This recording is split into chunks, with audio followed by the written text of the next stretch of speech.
Bonjour à tous! Vous êtes sur la chaîne L'Antre du Codeur, la chaîne qui vous apprend à créer des jeux!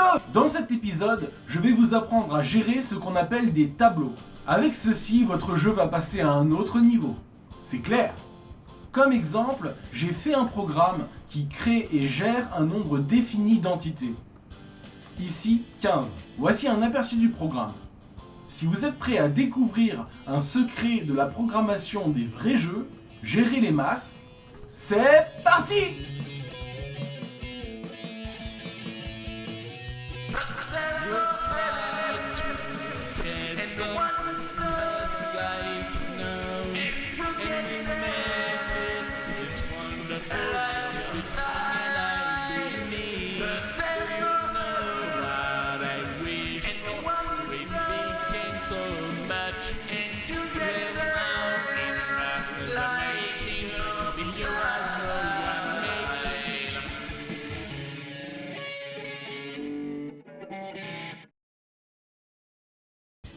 Vous savez déjà créer une variable, ça c'est bien.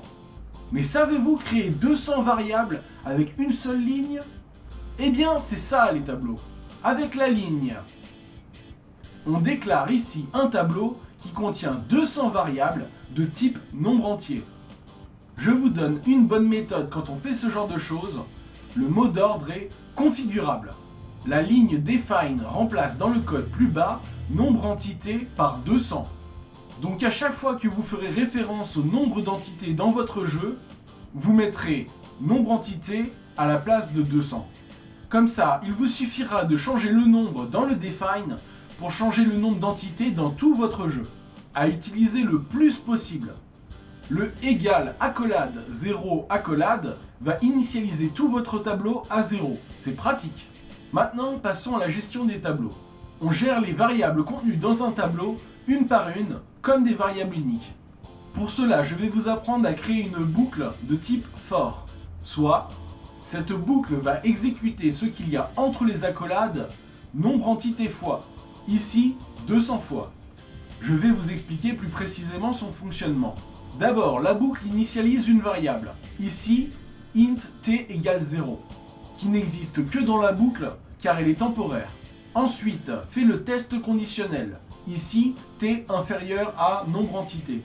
Si le résultat est faux, l'exécution sort de la boucle, sinon l'exécution continue. Arrivé en bas de la boucle, l'exécution exécute la troisième instruction. Ici, t++, et remonte pour faire le test conditionnel.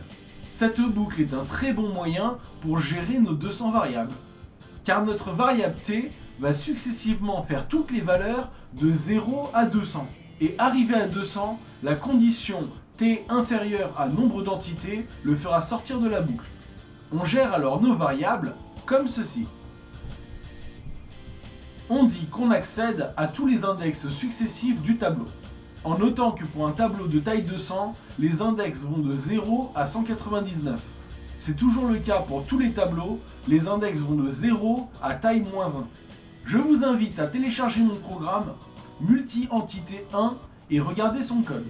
Il existe d'autres types de boucles, par exemple la boucle while, que vous connaissez car c'est cette boucle que j'ai utilisée pour la boucle principale, qui exécute entre les accolades en boucle tant que condition est vraie. On sait jamais, ça peut vous servir.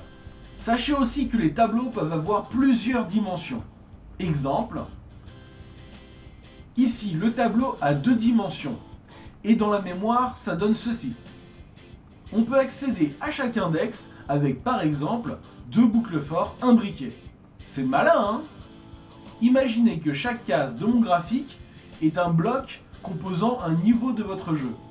C'est comme cela que les premiers jeux de plateforme fonctionnaient, et que certaines choses fonctionnent encore. Eh oui! Petite astuce, pour ceux qui voudraient créer un système où des entités apparaissent et disparaissent, imaginez que chaque case de ce tableau qui correspond à une entité précise contient 0 si l'entité n'existe pas et 1 si elle existe. La boucle for qui gère et affiche les entités va d'abord vérifier si l'entité existe. Pour ajouter une entité, il vous suffira de parcourir ce tableau pour trouver le premier index vide. Ce cours va décidément très vite. Je vais donc vous donner une technique pour ne pas avoir des tonnes de tableaux. Sachez que j'ai longtemps codé moi-même sans cette technique, car avec plein de tableaux, on se débrouille quand même. Et le plus important n'est pas comment on écrit les données, mais bien la logique du code. C'est une technique qui consiste à écrire son propre type de données. On appelle ça des structures. On va écrire l'équivalent de ces 4 tableaux en une seule structure. Cela donne, on déclare alors notre tableau, mais ici de type un nom de structure, que vous appelez comme vous voulez. On accède aux index de notre tableau entité avec une boucle for. Le point permet d'accéder à la donnée voulue. Avec les structures, j'ai recodé le programme multi-entité. Vous le trouverez en lien, soit multi-entité 2 structure. Regardez donc son code, comparez-le à multi-entité 1, c'est cela l'utilisation des structures. Voilà, cet épisode arrive à son terme. Dans le prochain épisode, je vous apprendrai à écrire des fonctions pour ne plus répéter plusieurs fois les mêmes lignes de code dans votre programme. Bien vite, on verra comment écrire des données dans un fichier pour les récupérer plus tard. Ça sent l'éditeur de niveau.